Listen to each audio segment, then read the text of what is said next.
Bueno, pues muchas gracias, bienvenidos todos, muchas gracias por asistir una vez más, un miércoles más, a estas charlas de la CIG.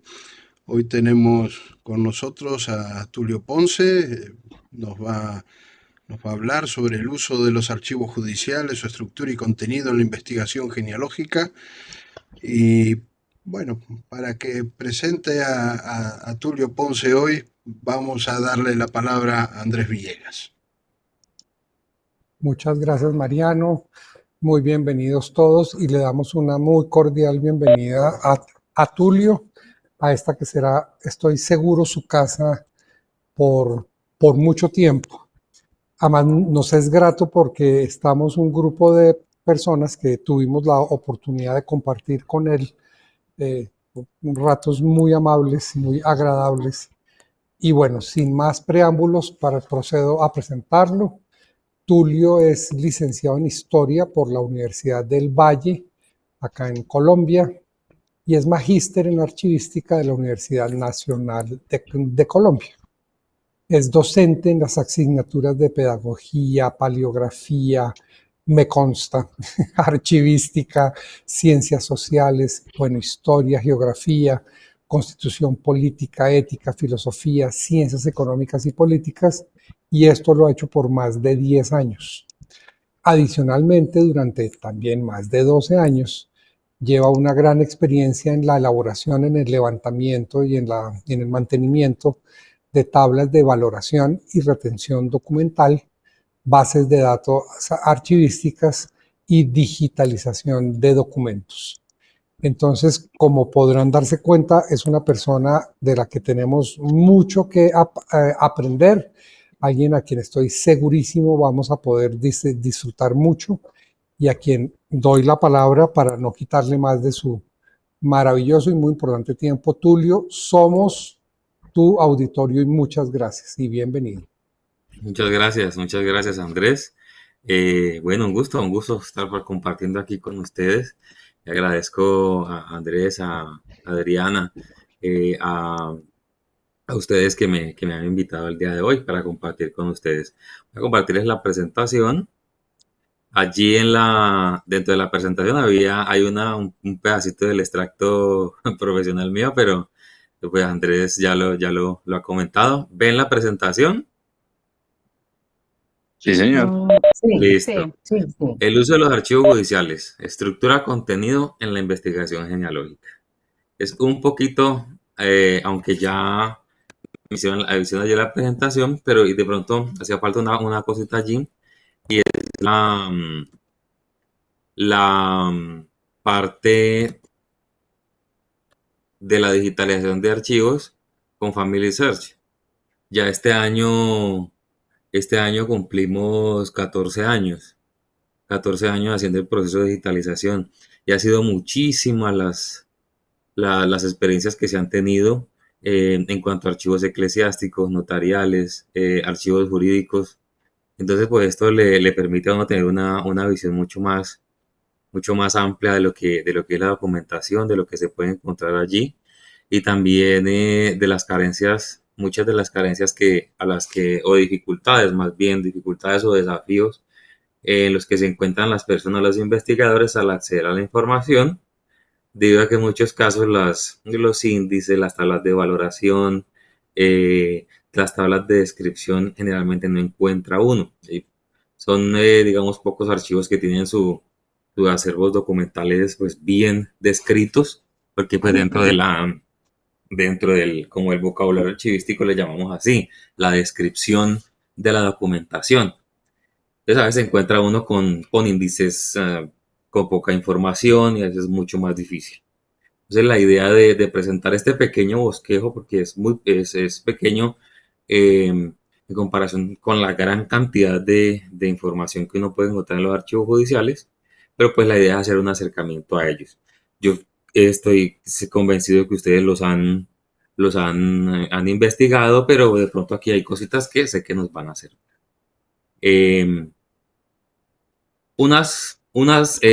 Dentro de la charla del día de hoy, la idea es ver unas generalidades, de esta manera introductoria, Luego un apartado sobre la administración de justicia colonial. Luego otro apartado sobre la administración de justicia en la República. Documentación emanada por los organismos encargados de administrar justicia. Algunas series documentales que podemos usar como herramienta en la investigación genealógica y dos ejemplos. Traje dos documentos para que veamos qué encontramos allí. Entonces, en las generalidades quiero tocar orígenes, desarrollo y consolidación. Entonces somos conocedores de que la justicia pues ha tenido la administración de la justicia pues ha tenido durante toda la humanidad pues unos cambios y unos paradigmas de acuerdo a la cultura en que se encuentra. Por ejemplo, un ejemplo podemos tomar la historia bíblica, pues vemos, por ejemplo, el Deuteronomio, que es un libro de leyes para la organización del pueblo israelí. Entonces allí hay tanto mandatos como resarcimientos, como penas que se le imponen a la persona que ha cometido algún delito o que ha faltado pues a, a su organización. Pero también vemos por allá a Ciro el Grande en la antigua Grecia, que siempre pues como la preocupación de estar dentro de un marco, porque quien no está de pronto dentro de ese marco, pues entonces va a molestar a las demás personas. Entonces la idea siempre del ser humano, pues ha sido mirar cómo es que nos vamos a organizar y cómo vamos a legislar, cómo vamos a legislar en cuanto a ello. Ese es un panorama súper general, porque nosotros conocemos a qué se dedica la justicia. La justicia juzga, reprime, condena, pero para un bien común. Ha tenido un desarrollo fuerte y una consolidación, pero esa consolidación va siendo por etapas, se va consolidando por etapas, de acuerdo a la cultura, de acuerdo al tiempo, de acuerdo a los comportamientos de la persona, va teniendo sus desarrollos, sus perfeccionamientos y sus consolidaciones, pero en esos espacios de tiempo. No es una consolidación estática, sino que ella va corriendo a lo largo del tiempo. Por eso, dentro de la archivística, nosotros nos vamos a encontrar con delitos que antes no eran delitos, con delitos que tenían un nombre, con delitos que ahora los llamamos delito. Pero, por ejemplo, el caso de la testamentaria. Nosotros utilizamos mucho la testamentaria porque allí encontramos información genealógica muy rica. Pero no siempre se llamó testamentaria. Nosotros para acá, para lo que es para lo que es el virreinato, tanto de Nueva España como de la Nueva Granada, de la Capitanía General de Venezuela y la del Río de la Plata y del virreinato del Río de la Plata, encontramos que se llamaba mortuoria, causa mortuoria. Pero después va a ser llamada testamentaria y luego va a ser llamada sucesión. Entonces ella tiene unos cambios de acuerdo al tiempo. No podemos llamar ahora, no podemos ir a desarrollar una memoria, una carta mortuoria, porque ahorita lo que hacemos son sucesiones. Entonces ya va teniendo esas variaciones. En el archivo del Cabildo Colonial, perdón, en la Administración de Justicia Colonial, se me combinan las palabras archivo, encontramos algo interesante. Lo que es temprana colonia, hasta 1810-1821, la administración colonial para lo que es la justicia la manejaba la alcaldía ordinaria. Era la encargada del alcalde ordinario, tanto de primer voto como de segundo voto, pues se encargaba de emanar la justicia, administrar la justicia, perdón. Entonces, hay casos que se pueden confundir, nosotros lo podemos encontrar, a veces encontramos testamentarias en un archivo notarial, pero también las encontramos en un archivo de juzgados. ¿Por qué? Porque en algunos casos, quien administraba la justicia iba a ser el alcalde ordinario, pero en otras ocasiones, el escribano, que funcionó como escribano hasta 1829, para el caso nuestro, para el caso colombiano, pues era quien administraba esa parte de la justicia. ¿Soy claro hasta allí? Bien. Sí, muy bien, muy bien. Gracias. Clarísimo. Listo. En cuanto a la administración de la justicia en la República, nosotros vamos a encontrar una transición 1810, 1821, 1848. Entre 1810 y 1821 seguían funcionando ciertas alcaldías. La ordinaria funcionaba, pero se crean los juzgados parroquiales. Entonces, si en la colonia la alcaldía ordinaria administraba la justicia en los asuntos tanto civiles como criminales, para estos 11 años de transición se mezcla entre la alcaldía ordinaria y entre el juzgado parroquial. ¿Ya? Para 1800, entre 1821 y 1848 se empiezan a crear algunos juzgados. Generalmente encuentra uno que el juzgado primero civil, ¿ya? O el juzgado primero de lo criminal, segundo de lo criminal.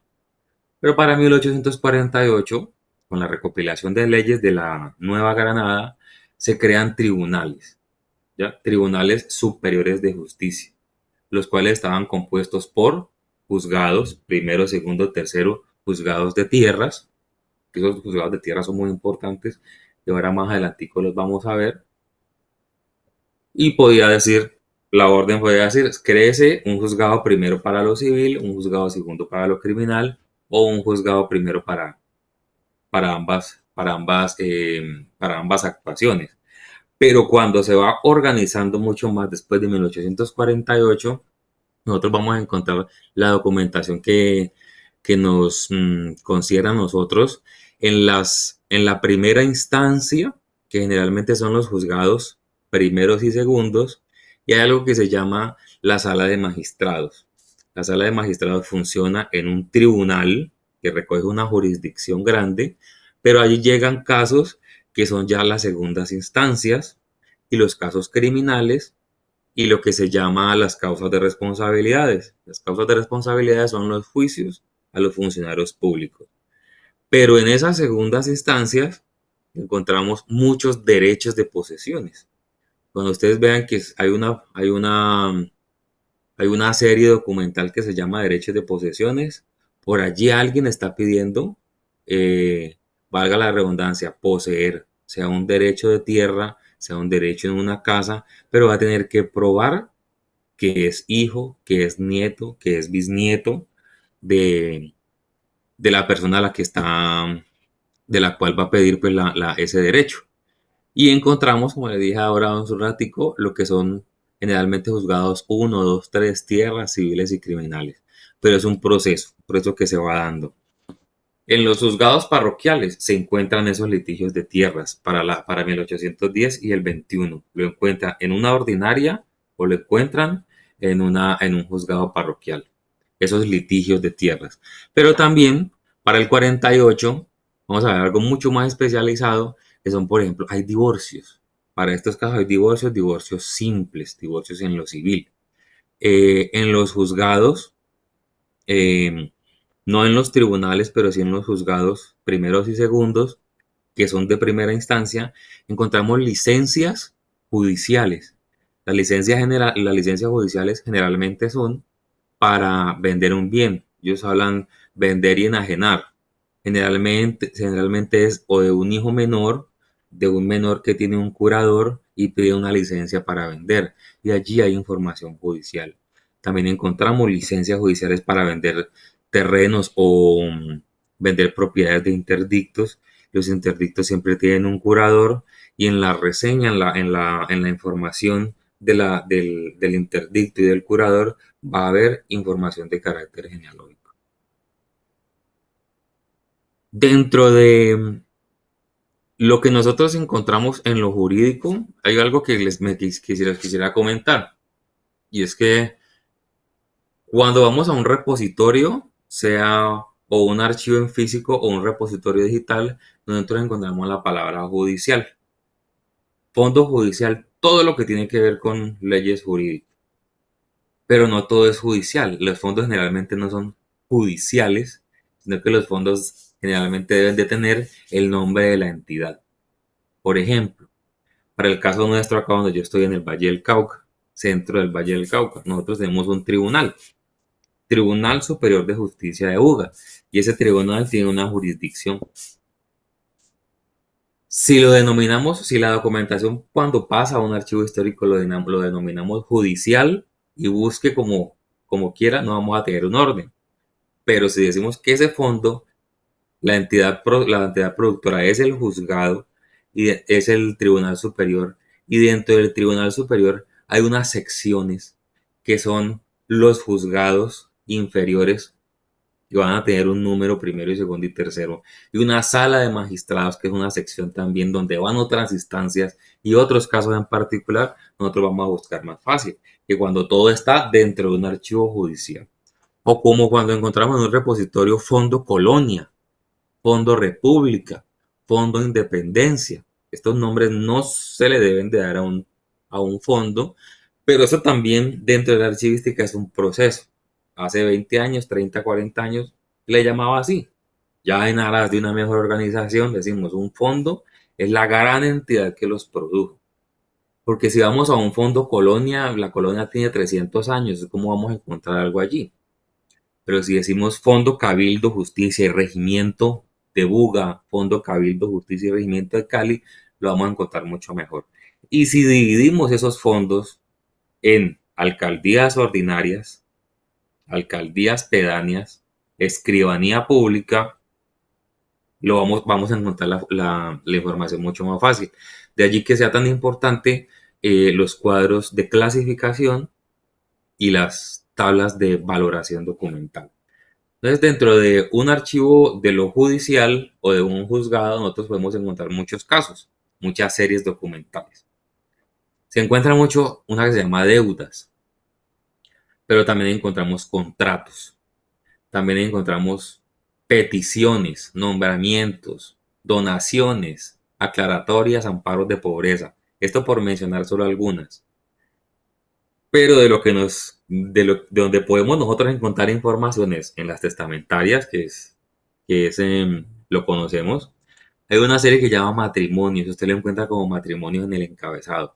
Pero matrimonios generalmente no son matrimonios, sino que son divorcios simples. Y vamos a ver un caso de ellos. Las interdicciones, interdicto A o interdicciones, generalmente en el encabezado siempre se dice expediente por interdicción, expediente promovido por interdicción. Generalmente son dementes o son menores de edad,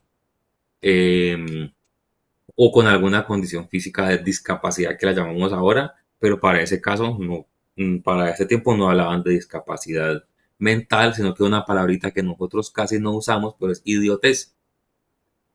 Para la República, del 48 hasta 1920 más o menos, idiotez e idiota se encuentra mucho. Ahora tenemos una connotación acá en Colombia para esa palabra, pero esta persona es quien no está en su juicio, quien tiene alguna discapacidad mental, entonces lo vamos a encontrar así como demente, como idiota, como menor de edad en las interdicciones. Y ahí vamos a ver información de los padres, información del curador y generalmente allí va a haber un peritaje hecho por un médico de la época y va a decir, vea, esta persona, hijo de tal persona, a veces nieto de tal persona, tiene esta condición y su curador va a ser este. Ahí encontramos información genealógica. Hay una otra serie documental que se llama las donaciones. Entonces, puede aparecer como pleito, como juicio, como expediente promovido por donación. Esa donación va a llamarse donación entre vivos o intervivos. Allí van a encontrar formación genealógica también, porque usted hace una donación a un hijo. En esos casos, en la naciente república, como hasta 1930, 20 más o menos, se usaba entregar, digamos, como las herencias antes. Entonces, para evitar una sucesión posterior, se hace una donación entre vivos. Y para hacer la donación entre vivos hay que adjuntar la partida de matrimonio, la partida de nacimiento de los hijos. Entonces, allí van a encontrar esa información. En las capellanías también encontramos, y en los derechos de posesiones. En los derechos de posesiones, cuando vamos a ver eh, los derechos de posiciones en una subserie que se llama divisiones y particiones. Allí cada persona va a pelear lo que le corresponde de la persona que falleció. Entonces va a anexar dentro de su petición una partida de bautismo, una partida de matrimonio, una partida de función. Y esa información que nos sirve y está allí, en esos archivos. ¿Cómo están hasta ahora? Pues están como, no se me van a dormir. Para nada, yo estoy súper atenta. Bueno, gracias, Tulio, Marianela. Sí, es está que muy bien todo. Tulio, estamos todos muy Gracias. atentos, pero Sí, la ronda de preguntas viene al final, como habíamos conversado. Sí, sí, Que por sí, eso total, no sí. opinan, no Un opinan ni mafioso nada. interdicto. Tiene toda la Ya, razón. sí. Perdón. Sin No, ningún está Eh, mafioso bien. interdicto.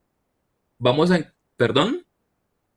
Entonces ahorita en la ronda de preguntas. Van a encontrar también dentro de los archivos, dentro de los expedientes judiciales, algo que se llama habilitaciones de edad. Es una serie documental.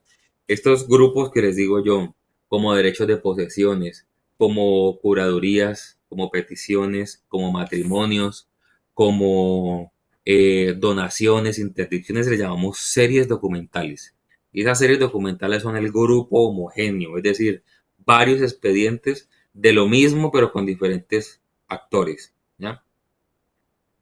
Eh, las habilitaciones de edad son personas que son menores de edad, menores de 21 años, para la época hasta antes de que la mayoría de edad fuera a los 18 años, pues esas son personas que dicen que se emancipan.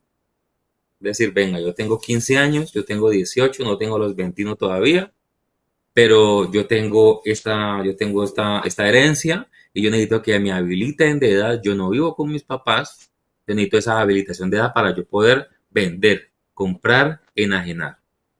¿Y qué tiene que dar allí? Pues tiene que demostrar de quién es hijo y para qué está pidiendo la habilitación de edad. Y las curadurías, encontramos las curadurías para menores de edad, para los interdictos y para las demencias.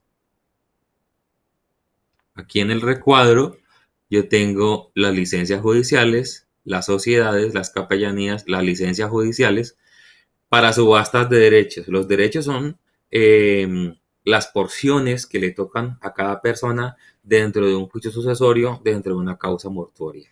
Entonces, si alguien va a pedir una licencia para subastar, para vender el derecho que le tocó, pues tiene que demostrar que es hijo de la persona. Y en la testamentaria, que todos la conocemos muy bien, tenemos algo que es la tercería coayudante, las rendiciones de cuentas, los concursos de acreedores, las nulidades, las divisiones y particiones y las tercerías excluyentes. Las tercerías coadyuvantes, ¿para qué son? Para que dentro de lo que se va a vender se pague los gastos de la testamentaria. Y la tercería excluyente es para que si hay alguna deuda se excluya dentro de la testamentaria, es decir, que no entre allí. Las donaciones entre vivos, los derechos de posesiones, que son las divisiones y las particiones, y las curadurías. Entonces, esto lo vimos hasta allí. Y ahora quiero que veamos algunos ejemplos. Voy a dejar de compartir aquí y les voy a compartir otra ventana. Voy a compartir dos documentos. Dos documentos que están en archivo de fondo juzgado tercero. ¿Lo ven? Sí, se ve muy Sí, ahí, bien. ya, ahí Sí, sí. perfecto, perfecto. Entonces aquí vemos que esto es Family Search, ¿no es cierto?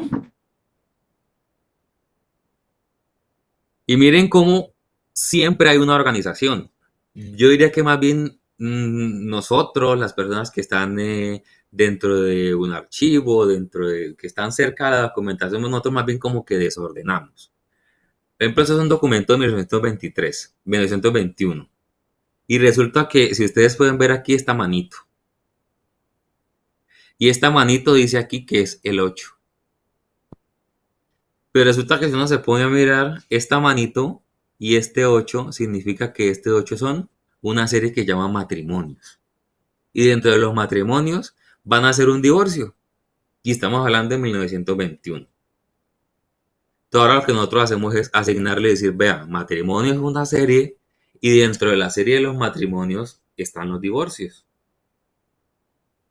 Pareciera paradójico, pero matrimonio es lo que engloba, digamos, como la institución del matrimonio, y dentro de ella pasó un divorcio o pasó una demanda de alimentos, que también la había para esta época. Siempre han habido demandas de alimentos, no que te dan otros nombres, falta de la responsabilidad, como por ejemplo demanda por falta de la responsabilidad como esposo, podía encontrar uno allí, o una demanda por, ¿cómo se llama esto? Por adulterio, se puede encontrar también dentro de los archivos jurídicos. Y aquí ese se llama juzgado tercero. Entonces mire qué bonito. Aquí esta señora, que vamos a obviar el nombre de ella, nos dice que ella le entrega a su papá, este señor de aquí, vecino también. Ella dice que ella se va a divorciar.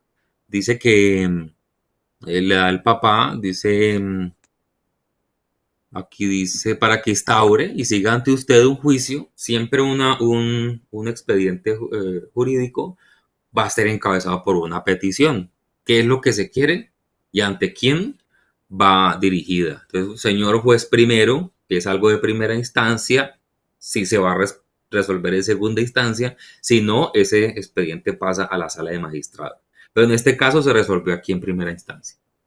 Entonces ella dice, vea, le doy poder a mi papá para que instaure y siga un juicio simple, separación de bienes, con la mayor delicadeza. Entonces miremos aquí el discurso. Con la mayor delicadeza y en los mejores términos, para que mi esposo, el señor don Alejandro Doronsoro, dice, no me ha dado motivo de disgusto, pero sus alteraciones de salud y falta de atención en el manejo de bienes ocasiona descuido en la administración, lo cual es suficiente para que el juez decrete la separación de bienes, se me entregue los que son míos, se me autorice para recibir los que adquiere o se me hayan de entregar en lo sucesivo, y para administrarlos libremente, que en cuanto a la división de gananciales se proceda como lo dispone la ley civil. Sírvase a atender a mi apoderado, quien queda investido de toda mi representación en las instancias e incidentes del juicio, y pone la fecha. ¿Cómo ven ustedes ese documento?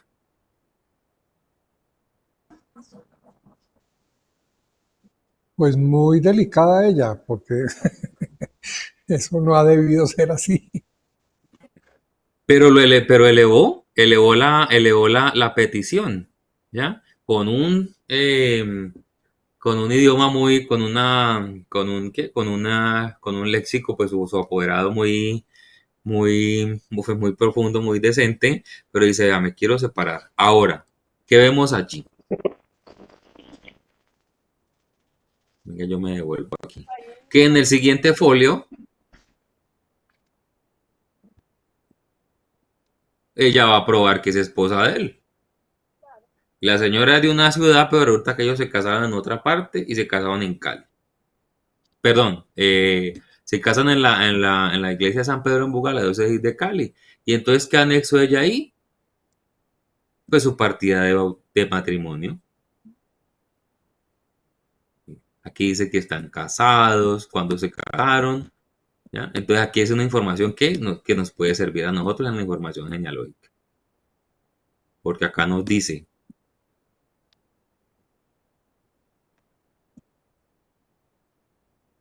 hijo legítimo de tal persona y de tal otra persona, hija legítima de tal persona, recibieron los sacramentos, doy fe, documentos que ya conocemos nosotros. ¿Qué dice el siguiente documento? Ve la siguiente hoja del folio.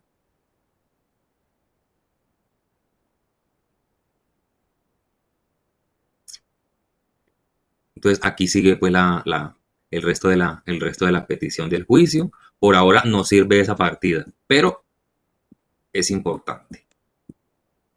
Uno piensa que de pronto no lo va a encontrar por allí, que de pronto solo los sacramentales o la testamentaria, pero hay otros documentos que nos pueden servir para ello.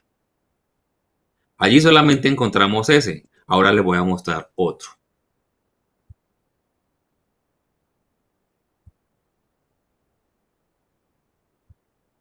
Ese fue un juzgado, juzgado primero.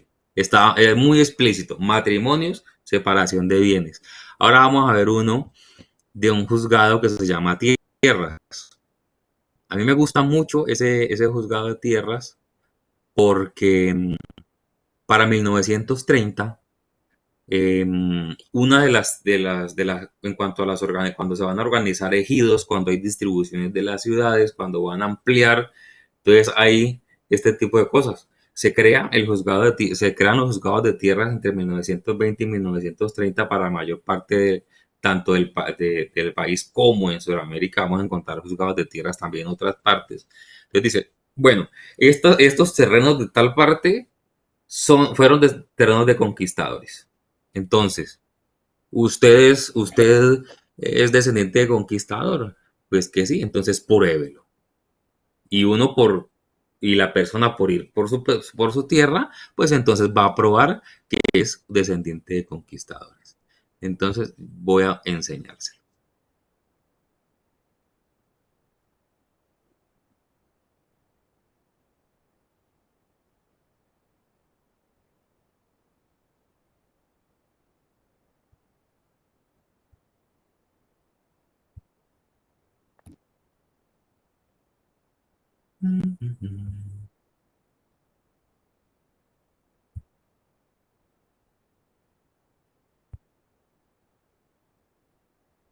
Bueno, aquí hay un archivo que de un juzgado de tierras que se llama Juzgado de Tierras de Tuluá. Aquí casi no vemos pues mucha información, pero pues por aquí nos dice que una señora Carlina Escobar Saavedra es descendiente legítima, ya vamos a ver de quién es. Un terreno que se llamaba Yarumal y Albornoz. Resulta que al pedir estas tierras, unas tierras grandísimas, cerca a Tuluá, por si alguien de pronto conoce por acá, entonces primero van a hacer la petición. Por objeto de interés, la señora Escobar, para establecer, ella va a decir que es descendiente del señor Martín López Ortiz Montaño. Y yo creo que de pronto Andrés, Adriana lo han visto, ¿no es cierto? ¿Sí? Ortiz Montaño. Ah, pues nosotros hicimos este ejercicio, Claro. si no estoy mal. Entonces aquí, más adelante,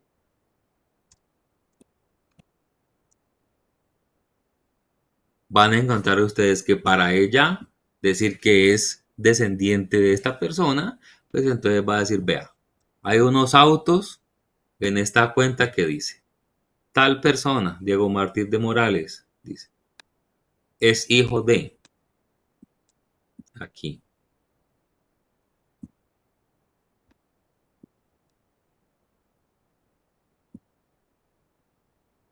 Entonces aquí vamos a encontrar unos árboles, no en árbol, pero sí con información genealógica muy importante. Por ejemplo, nos dice aquí Manuel Gil tuvo por hijos a Juan Antonio, María Jesús, Manuel, y aquí nos dice debidamente. Y hay una cantidad de nombres, hay unos 25.000 nombres más o menos, solamente en ese juzgado de tierras. Y sería maravilloso en algún momento poder hacer unos cuadros de clasificación, unos índices. Es bastante grande, pero Cali también tiene juzgados de tierras, Santa Fe, Bogotá tiene juzgados de tierras, el Tribunal Superior de Cundinamarca tiene juzgados de tierras y así a lo largo del país, que surgen y tienen su apogeo en la década del 30 más o menos. Entonces más o menos a lo que voy en este corto, pues en esta corta presentación, es que los documentos de tipo jurídico son muy ricos también en información genealógica, pero eh, debemos conocer en qué tipo de series o en qué grupo de documentación podemos encontrar esa información. Entonces, ¿cuál les sugiero yo? Testamentarias, interdicciones, matrimonios, donaciones, capellanías, derechos de posesiones, curadurías, em, licencias judiciales. Las licencias judiciales son riquísimas porque em, porque es allí donde se pide que se va a vender algo, por ejemplo, de un menor, o un esposo va a enajenar los bienes, pero generalmente es una sociedad que no tiene en cuenta a la esposa, pero si usted ve las licencias judiciales, siempre se pide permiso para poder vender cuando son bienes que están dentro del matrimonio, y ahí debe de tener su partida de matrimonio y partida de los hijos, porque él va a vender algo que es del patrimonio de la casa. Entonces es importante tenerlo allí. Esto es muy breve, muy por encimita, pero espero que me hayan entendido el mensaje de lo que les quería decir el día de hoy. Son los 40 minutos, el tiempo ya es de ustedes. Oh, Bueno, muchas excelente, gracias. Julio, muchas gracias. Genial, además. Entendemos perfectamente lo que nos has planteado en el sentido de que no es una investigación exhaustiva. Lo que sí nos permite, y en eso creo que estamos de acuerdo todos, es que tener presente que nosotros no podemos pretender solamente llegar a soluciones y a casos concluyentes única y exclusivamente porque aparezcan en las partidas eclesiásticas. En esto de lo civil tenemos una riqueza monstruosa, eso tuvimos oportunidad nosotros de compartirlo con Tulio en su momento, y es una invitación que todos nosotros hacemos. Somos claros y entendemos que Tulio nos ha presentado, esta audiencia es multinacional, tenemos personas de todas partes del mundo, pero vieron ustedes un caso específico de tierras en Colombia, en una parte en el sur occidente. Sin embargo, la invitación que nos hace nuestro exponente pues es maravillosa en el sentido de que tenemos que ir a mirar, tenemos que untarnos más de, ¿cómo se llama esto? De archivo, esa es la palabra a la que quería llegar. Pues mira, antes de darle la palabra al público, te quiero leer un poquito cosas que nos han dejado Tulio en los mensajes, sobre todo porque ya alguien hizo una pregunta puntual que la vi hace un ratito aquí arribita, que dice, Valerie dice, muy interesante, yo no había pensado en estos documentos, ojalá que haya en Cartagena y Sabana Larga, están empezando ya a trabajar allá. Valerie Cruz es miembro de la academia y es una persona a quien queremos y admiramos mucho, es un trabajo maravilloso en lo de Se está ADN. trabajando fuertísimo en Cartagena, parroquiales y algunas notarías también, notarías coloniales. Se le está haciendo fuerte Claro, ahora en este momento. claro. Mira, Amre te manda a decir más de procedimiento. Dice, la diapositiva del cuadro de clasificación se quedó chico con todas las subseries que has mencionado, que sí es posible que le... Te Se congelaste. nos ha Andrés, congelado, ¿te Andrés. congelaste? Bueno, Estatua, pues, congelado. Se mientras Vamos a congeló. vuelve, volverlo a ver. mientras Pero vuelve, yo pues le... darte las gracias, Tulio, por esta presentación estupenda. Bueno, ahí has mostrado muy bien, ¿no? La utilidad Medial, de los hombre, para mí. archivos judiciales en toda esta investigación genealógica, ¿no?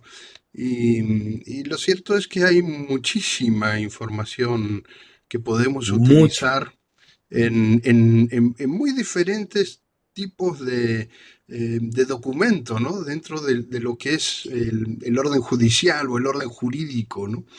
Y también dependiendo un poco bueno, de cada región. Yo recuerdo encontrar, por ejemplo, en el País Vasco, Es porque acabo de bueno, entrar pues tenían en... ahí una legislación donde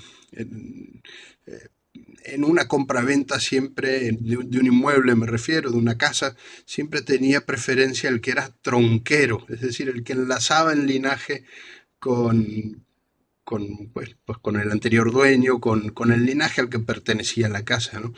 Y encontrar un pleito por una casa donde al final salen todas las generaciones, porque ambos demuestran que son tronqueros, pero todas las generaciones, cientos de años hacia atrás. O sea que es realmente muy interesante bueno, para la investigación genealógica, pero no solo bueno, por entroncar un árbol, por las generaciones, sino también porque muchos de estos documentos nos permiten conocer parte de la vida de esos ancestros, de esas personas, ¿no? Cómo, cómo negociaban, en fin, cómo vivían, ¿no? O sea que me parece muy interesante todo esto. Así que, bueno, sí, Sería bueno, sería bueno que algo se me escapaba y tener en cuenta que para el caso de la América Española, nosotros bebemos digamos, de la jurídica de Andrés Bello, entonces vamos a encontrar entre la década de los 30 y los 40 lo que son las recopilaciones de leyes. Entonces, para cada país hay recopilaciones de leyes que inician este periodo de organización jurídica y nosotros allí encontramos los organismos, es decir, los tribunales, las Cortes Supremas, los diferentes juzgados, qué casos llegan a cada uno y cómo es que se maneja cada caso.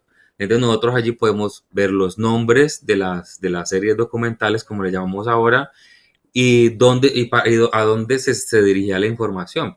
Por ejemplo, si tenemos las donaciones entre vivos, a eso lo manejaba la alcaldía parroquial, el juzgado parroquial, por decirlo así. Entonces vamos a buscar que en determinado contexto de tiempo, esas donaciones entre vivos las manejaban los juzgados parroquiales, luego lo manejaban los segundos y al final lo manejaba la sala de magistrados. Entonces ya sabemos dónde buscarlo. Entonces, las recopilaciones de leyes son importantes para nosotros saber dónde encontrar también claro, y cómo estaba organizada la justicia en ese momento para saber dónde buscar. claro. Bueno, pues habrá que dar, Adriana, Mercedes, el paso a nuestro público. Bueno, Adriana lo va a hacer. listo. Entonces, bueno, terminó lo que estaba diciendo Andrés. Yo le pedí el email a la persona el que le gustaría ver el Excel para poderle, a través del profesor, mandarle esa hojita para que tenga una guía. Verónica pregunta que dónde encuentro estos documentos. En Family Search, en qué apartado, en qué colecciones. Si usted le da el examinar por país, ¿dónde está ella? ¿Qué tal, Tulio? Estoy en Uruguay. Entonces, por país, le da Sudamérica, Uruguay, y en Uruguay le van a salir las colecciones que están digitalizadas. Entonces, Claro. generalmente puede encontrar registros de tribunales, puede encontrarlo como registros judiciales también, los puede encontrar allí. Sí, registros de tribunales, registros de judiciales, es como el metadato que más se utiliza para ello. Bárbaro. La verdad que Pero te también, agradezco. No, que te también hay que agradezco tener porque en en realidad cuenta me que has durante ampliado. Mm, Hay que tener en cuenta que durante mucho tiempo nosotros utilizamos un metadato para poder subir la información que se llamaba testamentaria judicial. Entonces, dentro de testamentaria judicial estaban los registros de los diferentes tribunales o de las alcaldías ordinarias que tenían casos civiles, porque los criminales eran elevados a la gobernación en la colonia. Pero como no teníamos otro metadato como subir la información, entonces lo que nos dejaba en ese momento era testamentaria judicial. Es como un Bien, Tulio. bachecito que hay ahí. Bien, bien. Te agradezco porque me has ampliado pila también el léxico como para poder seguir despistando en este tipo de documentos. Y bueno, me reinteresó también si queda grabada esta instancia o si también puedo acceder como la compañera mandándote el mail que me puedas mandar el Excel de testamentarias y todo lo que tú explicaste.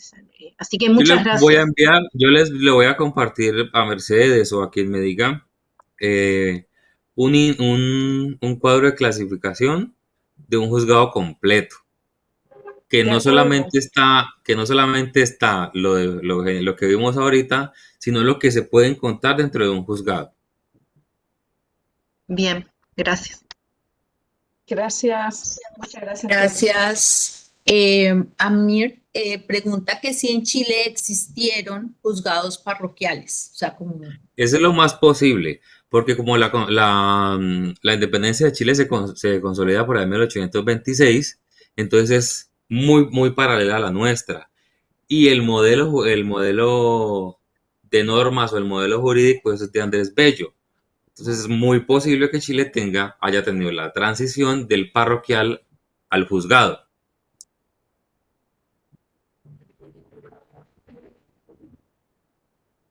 Creería que durante la charla José Tomás Buitrago tenía una pregunta que hacer. No, no, exactamente. Es solo como cuando se hablaba de los interdictos, una de las figuras que se está trabajando ahorita es cuando la persona ya es muy mayor. O sea, en esas épocas, ¿a qué edad decían, bueno, usted ya tiene más de tantos años? Es interdicto, o tenían que esperar a que ya estuviera senil y se le hubiera olvidado qué propiedades tenía y no Para podía ya declarar, hacer. Ujú. bien, para Eso declarar que es. una persona ya muy mayor no tuviera la capacidad decían ellos, para obligar y obligarse, entonces un perito, generalmente era un médico de la época, la examinaba y le hacía ciertas preguntas. ¿Cuál es su nombre? ¿Dónde vive? ¿Quiénes son sus hijos? ¿Usted con quién se casó? ¿Hace cuánto se casó? ¿Usted es viuda? ¿Separada? Entonces llena un registro y dice la persona, Pepita Pérez, no está en capacidades de obligar y obligarse. Por lo tanto, no puede enajenar, vender, comprar. Por lo tanto, se le declara un tutor. Es interdicta.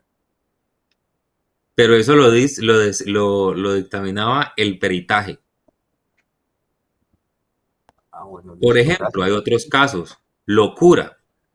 La locura era otra interdicción. La falta de juicio. Una discapacidad mental. Sí, esa era como la. Porque también había visto archivos de otros más tenaces en donde dice que el papá se fue y no volvió a dar por los hijos y aparecen todas las partidas, e inclusive en herencias, demostrar que tales personas eran nietos del que se murió, o Ahí el que habría estaba una gestando. interdicción al ser menores. Sí, pero él tenía su representante de todas maneras, El tutor hablando o de cosas. curador. En ese Ujú. caso se llamaba tutor o curador. Ah, sí. Ah, bueno, muchas gracias. Augusto. Tengo una pregunta que me mandaron por WhatsApp porque la persona no tiene acceso a su micrófono. Luego vamos con María, luego con Rocío y luego hay otra persona que levantó la mano y ya le di. La pregunta es, si en Pueblo de Españoles para ser alcalde ordinario y juez había que hacer probanza de sangre en la colonia. En la colonia, depende. Depende porque generalmente estos cargos eran subastados.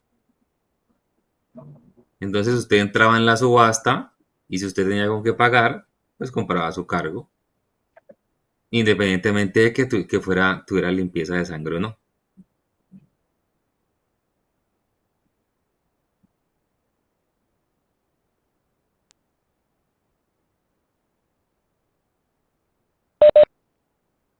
Eso depende del sitio también, la costumbre de cada región. Muchas Sí, gracias, profe. muchos se ven personas que no eran nacidas aquí, eh, y que compraban cargos. Por ejemplo, la escribanía del Cabildo era bastante apetecida.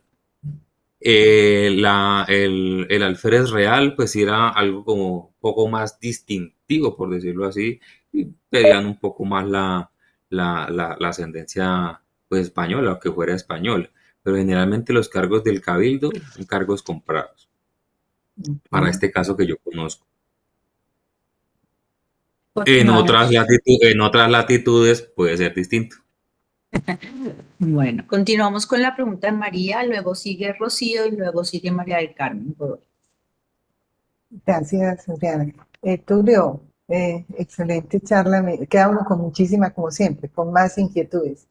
Te quería preguntar, de todos los juzgados que mencionaste, yo he leído en algunas partes del juzgado eclesiástico ¿ellos tenían potestad para generar un juicio, una condena sobre alguien, o solamente era un trámite referente a lo religioso nomás?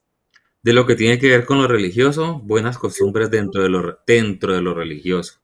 Esas jurisdicciones van así, van como muy pegaditas, pero cada una tenía su jurisdicción y su titular. Una decisión, por ejemplo, un amancebamiento. Amancebamiento era delito, pero también era una falta a la moral dentro de lo religioso. Y llegaba un momento en que se mezclaban entre ellos. Entonces, como he visto un caso de un amancebamiento que está en tribunal del Santo Oficio, o que no generalmente siempre es quema de brujas, sino para regular lo que es la moral y las costumbres de las personas. Entonces, estas dos personitas tienen una, una sanción, por decirlo así. El sacerdote de la jurisdicción va a estar con ellos y los va a acompañar durante un año, y ellos separaditos, y él los va a acompañar para que se casen. Pero el juzgado también decretó que como estaban en amancebamiento y el amancebamiento eso era un delito, entonces tenían que estar no más de cerca de 1000 metros, pero que el sacerdote estuviera por ahí mediando y vigilando que ellos no fueran a estar así hasta que se casaran. Oh, ok. Y ellos, Ya, y en este caso a la final, ellos nunca se casan, no le hicieron caso al cura y siguieron viviendo en amancebamiento. Pero entonces tenían doble delito. ¿Por qué? Porque delito civil, delito de lo penal al estar en amancebamiento, pero también estaban en fornicación, porque para la moral cristiana también era un delito. El uno ok, tiene una pena moral y el otro tiene una pena, sí, de jurídico. ok. Ya, Después del año que tenían 3 hijos más. Ah, cada 10 meses. Bueno, seguimos con la pregunta de Rocío.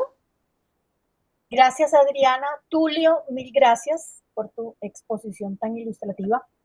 Yo quería preguntar si en el caso colombiano, que tenemos bastantes desaparecidos, ¿existe también judicialmente algún tipo de documento que no sería de interdicción, pero donde la familia, el cónyuge, hijos, padres de alguna persona que desapareció hace algún trámite sobre los bienes o sobre cualquier cosa de estas que nos sirva también a nosotros en la investigación genealógica? Rocío, yo no he llegado a ver casos de esos. ¿Por qué? Porque yo lo que he manejado de archivos judiciales más o menos hasta 1930. Entonces yo, dentro de los índices que he hecho, yo no lo he visto. Entonces no sabría darle una respuesta en cuanto a ello. Ok. Obviamente Nos queda- desaparecidos han habido siempre, pero yo no me he topado con, con esos casos. ok. Pues toca investigar a ver dónde se encuentra por Sí, lo menos los últimos 50 años exactamente. de declaraciones o algo así donde la familia dice esta persona lleva 5 años desaparecida y Así es. De hecho, tiene que hacer. bueno,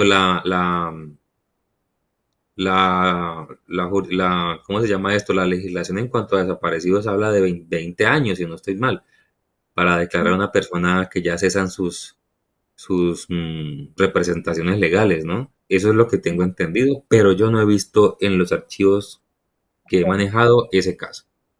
Yo vale. creo, perdón, Y creo que son es, 7 años. ¿cuánto? 7 años desde que lo declaran desaparecido. Y yo tengo el caso de un familiar que mejor dicho, declaró desaparecido en el 86 y ya en el 90 y pico, el 93 ya lo declararon muerto, entonces Muerto. ya se declara para testamento y herencia y todo. Chanfle. Tema para abordar, para investigarle. sí. Ejemplo, con el acuerdo de paz y el proceso de devolución de tierras a los campesinos desplazados, es necesario hacer un trámite medio genealógico de demostración de De demostración. reclaman esto porque sus abuelos, sus padres, sus antepasados desaparecieron o murieron, si fue el caso de que murieron, o les fueron arrebatadas las tierras, pero no saben dónde están las personas, porque si las mataron no se sabe dónde están enterradas, y si no saben si las mataron, pues están desaparecidas. De todas maneras, Gracias. hay que buscar dónde está esa información. Otro tema que se abre, sí, señor. Otro tema que se abre. Seguimos con la pregunta. Carmen, ¿todo bien?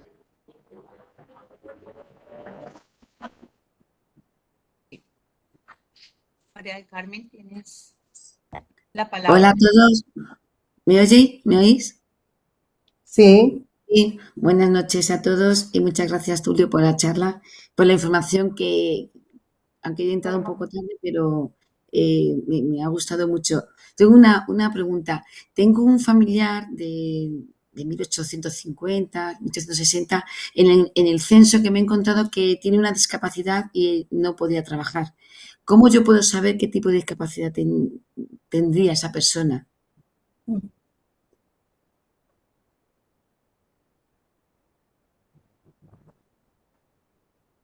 No te oigo. Está silenciado. Tulio, no te oigo. ¿Me repite, por favor? Sí, tengo un familiar, bueno, familiar, que he encontrado de 1850, 60, en el cual, en el censo de donde yo vivo, me pone siempre que estaba discapacitado para trabajar. ¿Qué tipo de discapacidad puedo yo, o sea, dónde puedo encontrar para saber qué tipo de discapacidad tenía para que no podía trabajar? Estoy intentando ahora voy a averiguar los años que vivió. Hasta ahora, de momento, tiene 38 años y siempre me pone que no estaba capacitado para trabajar, pero quería saber Yo creo qué que es. la forma de donde nos puede decir es en la curaduría, digamos como en el dictamen de la interdicción. Allí nos diría, en el peritaje, que hablamos ahora, nos diría cuál es la problemática que tiene y por qué no es hábil para trabajar. pero Sí, yo sería diría la que forma. eso sería, si por ejemplo dejó herencia importante, estaría en un asunto de juzgados y esto que nos acabas de explicar.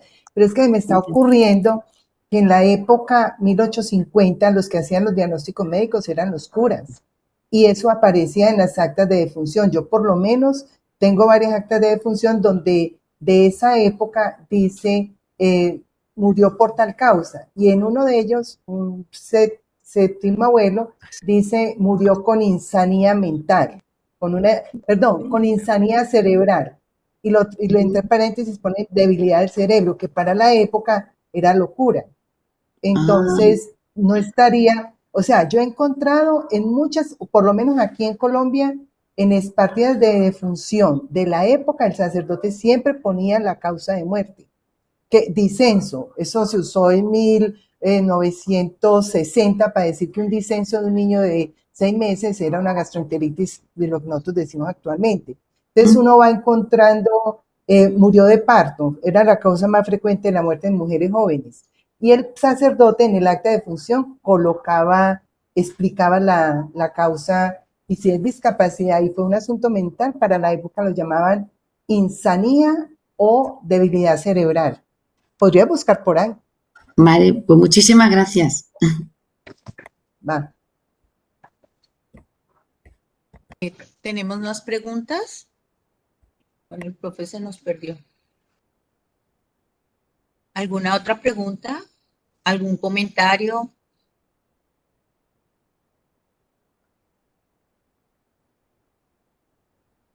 Me llamó la atención en el que presentó el divorcio dos cosas.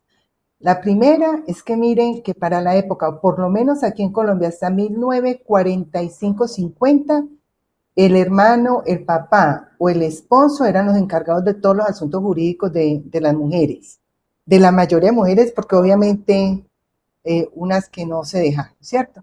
Pero legalmente siempre, incluso de una investigación que estaba haciendo, donde dice, ella recibe la herencia, oiga pues, y luego ella dice, con el permiso de mi esposo, voy a reclamar, o sea, estamos hablando de 1900, eso es de 1940. Eso me llamó la atención, que hasta esa época todavía estaba supeditado el tema de que tendría alguien que dirigir, en ese caso nos decía el papá de la muchacha. Y lo otro es que en sí como tal no era un divorcio, porque lo que hicieron fue separación de bienes. Y yo he estado investigando el tema del divorcio de la época y no es como el divorcio actual. Tú te vas, miti o como haya sido y ya, cada uno hace su vida. Lo que se otorgaba muy comúnmente y cuando se avalaba la queja, que generalmente era la esposa la que pedía eso, era la separación de cuerpos que lo daba la iglesia y la separación de bienes que lo daba la parte jurídica. Entonces me llamó la atención eso ahí en ese documento. Me disculpa un momentico que me apagó el computador. En cuanto a lo de la interdicción, lo que podemos ver ese punto en la testamentaria. Si hay testamentaria, también mirar allí el dictamen del perito para mirar a qué interdicción hace referencia.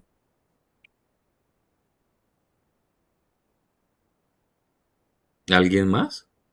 ¿Alguna otra pregunta? ¿Algún comentario que tengan? Están muy callados, muy... No, yo quisiera comentar que tal vez me imagino que la razón por la cual la representación legal de las señoras la tenía el papá o uno de los hermanos, me imagino yo que es porque no existía todavía cédula de ciudadanía para las mujeres, ¿no? Es lo único que viene a mi mente en este momento.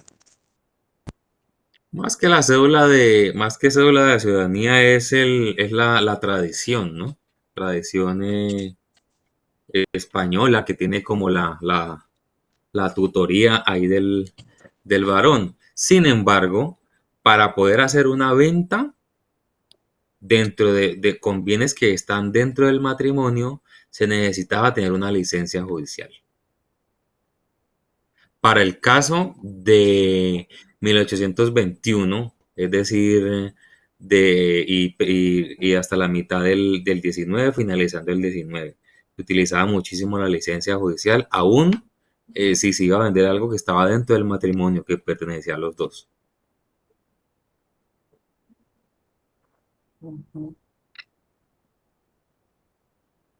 Y encontramos muchos documentos encabezados por mujeres que daban. Mi abuela le dio la representación a mi abuelo para un litigio que hubo, pero ella podía haberlo llevado a cabo. Encontramos muchas mujeres también llevando a cabo litigios. Yo creo que es la tradición también. Porque hay una interdicción para mujeres, pero cuando son menores de 14 años. De ahí en adelante son hábiles para otorgar y otorgarse.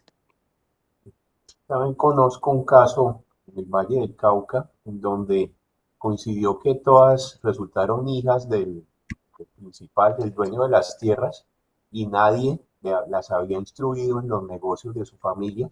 Y al final contrataron a un personaje que lo que hizo literalmente fue robarles todas las tierras a esas personas. Y al final ya me cuenta uno de sus descendientes, me contó toda la historia. Me lo dijo así muy claro, a las mujeres no las instruyeron en negocios, entonces contrataron a esta persona y todo lo que él decía era palabra de Dios. Y llegó y después hizo otros negocios y al final le robaron las tierras, él quedó con un mundo de plata y los herederos quedaron prácticamente sin nada. Entonces el problema allí no es no es allí la edad ni su identidad, sino la falta de conocimiento.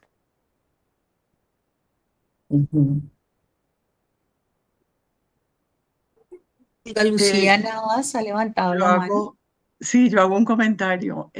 Lo que pasa es que dentro de nuestra legislación, durante mucho tiempo, las mujeres tenían una condición similar a los hijos. O sea, no tenían derechos y estaban sometidas a la autoridad del esposo. No recuerdo exactamente en qué época fue que empezaron a cambiar los derechos, pero pues era, digamos, en la modernidad tenemos derecho y podemos ejercer los actos, pero antiguamente, hasta cierto tiempo, las mujeres no tenían derecho y su tratamiento era como el de los hijos, como si fueran menores de edad o lo que legalmente se llama incapaces. Yo ahí tengo de pronto un aporte, y es que yo de ejemplo, que 7 partidas o en legislación neogranadina no se habla de la mujer como sin el derecho de. No. De hecho, conozco muchos casos hablando de 1560, 70, 80, donde muchas mujeres encabezan procesos de tierras, compras, ventas. Esas mujeres que tienen el conocimiento de que hay una legislación y que lo pueden hacer. Que el papel diga, que la ley diga en alguna época de la colonia nuestra, es mujer, no puede firmar, es mujer, no puede vender. Yo no lo he visto así, porque conozco muchísimos casos de que siempre encabezan hombres, sí, muchísimos casos, pero ya están bien. De hecho, hay muchos casos que la mujer es nombrada curadora De los menores hijos o de... menores. Sí. Históricamente, aquí en Antioquia uno puede encontrar, hay una que se llamaba Ana María del Toro, 1700 y punta, y ella era la que mandaba y era la dueña de todas estas tierras. O sea, el poder adquisitivo y la inteligencia, y ella quedó viuda con 9 muchachitos y quedó viuda como de 29 años, y ella fue la que levantó, es histórica aquí en Medellín, y estamos hablando de los 1700. O sea, yo creo que hay excepciones a la regla, y como dice Tulio, era más una tradición que una situación legal donde diga que usted por ser mujer no puede.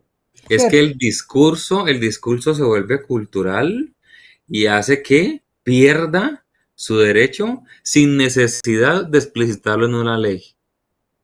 Es correcto. Aquí tengo un comentario en el chat donde dice José Antonio Pastor que su micrófono no lo deja hablar, pero que en la Edad Media en Castilla heredaba también la mujer. En Aragón era distinto. Una mujer, una vez acabado el antiguo régimen y llegado el periodo liberal y de independencia, no se puede atribuir ya a España. No puedo hablar, pues estoy sin micrófono. Eso es Otro caso para investigar también. Exactamente. No sé si alguien más tenga alguna pregunta, algún comentario. Queremos seguir charlando. Adriana. Dime, Andrés, acaba de levantar la mano. No. Deseo felicitar a Tulio por la excelente exposición que nos ha dado. Hemos aprendido bastante y se abren muchas aristas, ahora muchos caminos para seguir investigando. Así que muy bien la presentación. Muchas gracias por venir a presentar con nosotros. Un agrado. Gracias a ustedes. Andresito, te cedo la palabra. Muchas gracias, Nana. Y a todos. Bueno, los oí un poquito interminentemente porque tengo a mis estudiantes acá muy juiciosos estudiando a Felipe II, el hijo de Carlos V. Estamos acá en historia moderna y bueno, este también es un tema que nos apasiona y estábamos además viendo fotos en mi celular del lugar tan hermoso en donde vive nuestro presidente Mariano. Estábamos viendo el Escorial, porque si hablamos de Felipe II y no hablamos del Escorial, no estamos en ahí. Estábamos acá en mi celu viendo fotos del Escorial, casualmente. Y bueno, yo contándoles que esa será la vida de ellos cuando sean historiadores en el futuro. Y es que les va a tocar ahorrar no para hacer plata, sino para conocer todo lo que hay para conocer. Mariano, ¿qué tan cerca estás de esa hermosa foto que estamos pudiendo ver? Pues estoy en el mismo municipio, un poquito más alejado, pero sí, estoy a 10 kilómetros. cuestión de salud. Increíble. Pues nada, Tulio, yo en lo personal agradecerte, como te digo, lamento mucho que estoy un poquito intermitente, bueno, pero solo me perdí algunas de las intervenciones al final, oí algunas preguntas que me parecieron extraordinarias, tu intervención pues como siempre muy valiosa y muy oportuna, y mi invitación es como la invitación que nos ha hecho tanto Mariano como Tulio. Estos son unos nuevos argumentos que tenemos todos nosotros como genealogistas para no cejar en el empeño, porque yo me he encontrado que mucho genealogista se frustra, como ahora se dio el tema de la genealogía express y todo el mundo quiere todo el mundo jura que Family Search ya le tiene hecha su genealogía pretérita, entonces pues nada, que eso es facilísimo. Y no, la verdad es que los que llevamos muchos años haciendo esto sabemos que esto es de mucho tiempo, mucho tiempo, mucha paciencia, y que hay que mirar muchos documentos. Y estoy es contigo. Mucha seriedad. Entonces, agradecerte enormemente en nombre de todos, de la CIGE A ustedes, muchísimas gracias y en el mío propio. por escucharme.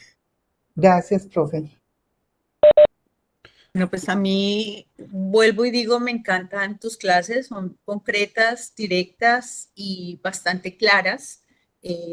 Lo disfruté mucho en el diplomado que asistí con tus clases y disfruté mucho la charla de hoy. Entonces te agradezco, Tulio, que hayas aceptado mi invitación a venir a dar una charla y esperamos que esta sea la primera de muchas charlas de parte tuya para los integrantes y los que nos acompañan siempre en la CIGE.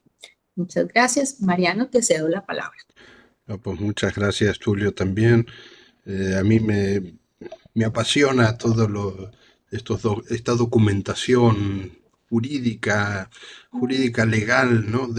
Porque al final, bueno, pues traza también un poco la vida de las personas y queda. Es un espacio, todos estos documentos, estos archivos donde hay un rastro muy importante, bueno, pues para poder biografiar a nuestros ancestros. Así que muchísimas gracias, igual que Andrés y Adriana. Espero que esta sea la primera de muchas charlas aquí en esta sala. Gracias. Y bueno, y estás invitado, por supuesto, a todas nuestras reuniones. Bueno, con esta charla de Tulio, digamos que finalizamos las actividades de este mes o las charlas de este mes. El día 2, el 2 de abril, tendremos nuestra clásica tertulia y el día 16 tenemos programada otra charla de Cristian Cofré, que será la genealogía como artefacto literario. Así que bueno, están todos invitados el día 2, el día 16 y el 23 de abril tendremos otra de Sergio Gutiérrez Elliot, Los Quesada de Arequipa y Moquegua, La Plata y Potosí. Así que bueno, los esperamos a todos en las actividades del mes de abril. Así que muchísimas gracias Tulio. Y altamente agradecido con ustedes. Hasta luego. Gracias. Y nos vemos el día 2. Mil gracias. Gracias. Chao. Saludos. Chao. Gracias. Muchas gracias.